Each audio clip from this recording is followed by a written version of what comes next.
Good morning. I'm doing a couple things that I've never done before.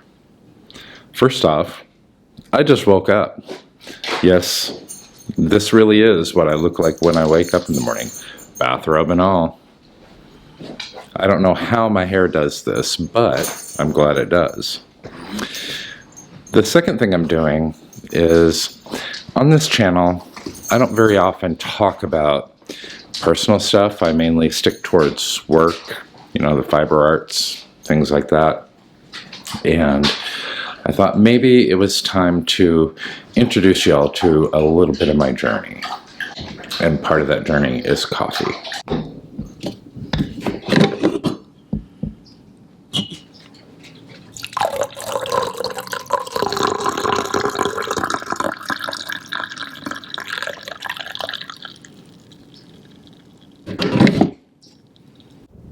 The other thing I've never done is I'm finding myself in the process of grieving two 48-year relationships. And I'm not quite sure how to do this. But come along with me. Let's figure it out together.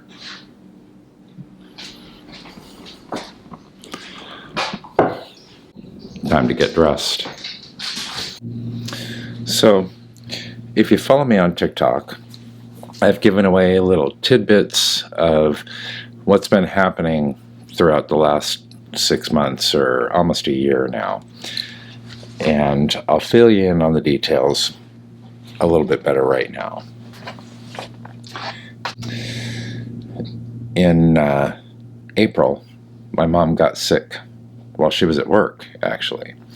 And she went to the doctor, and about the end of April, we got a diagnosis, and that was ovarian carcinosarcoma.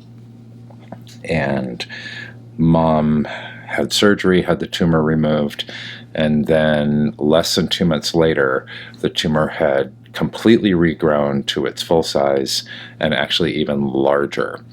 And we lost Mom about the end of July.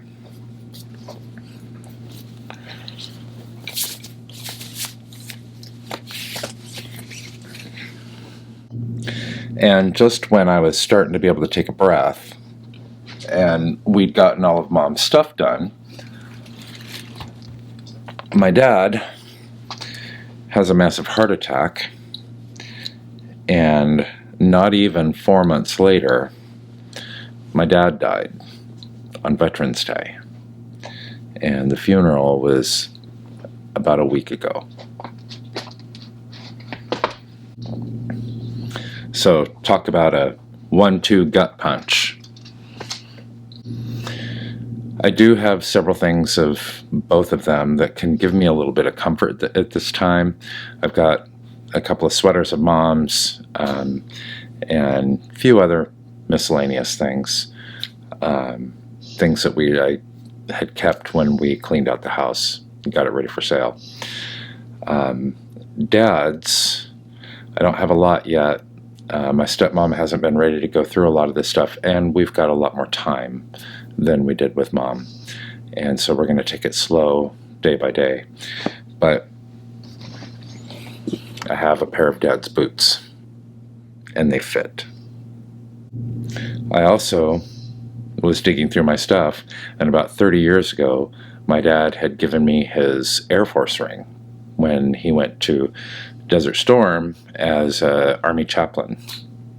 And I pulled it out the other day and I put it on,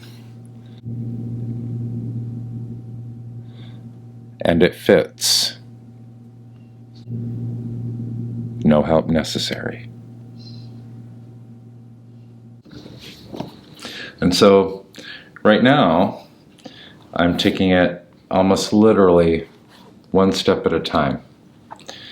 I'm doing a few things that I know how to do just to kind of care for myself and to figure this out as I go.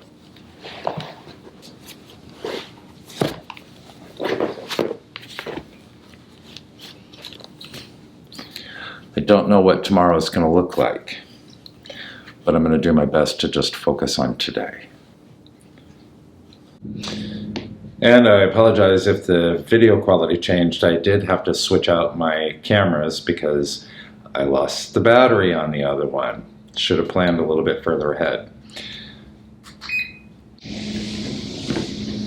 And so, quite literally, I am taking this journey just one step at a time. I am learning how to move through this world without my parents in it. I've never had to do that before. And I can control the little things like exercise and getting healthier and more fit. And these are things that I really needed to do anyway. And since I don't have control of any of the other stuff, I now have control of this. And these are also things that are considered self-care.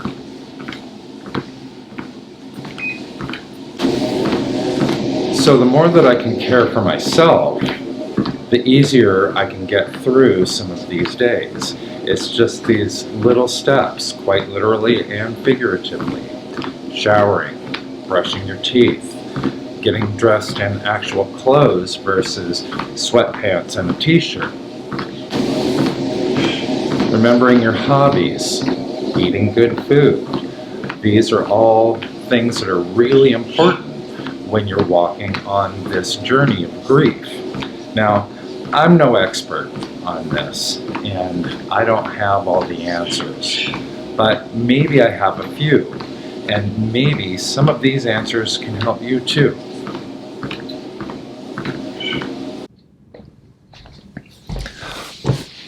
Look, I think one of the most important things that we have to remember is that no one has it all together. And nobody's got all the answers.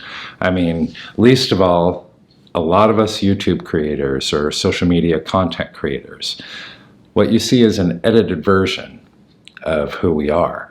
And all the rest of us have a super messy life, just like you. I know mine's messy. So maybe instead of looking for somebody who's got it all together and seems really perfect, instead, maybe start looking for somebody who talks about their messy life and admits that they don't have all the answers, and somebody who's actually going to sit with you in the gutter when you're down and treat you like a friend. There's no one person that has all the answers, but maybe between all of us, we can find some pretty good ones. As time goes on, I'll be sharing more and more of this journey with you and getting a little personal with it. Not too personal, but maybe a little more personal than I have been. And just maybe, we can figure a few things out together. See you next time.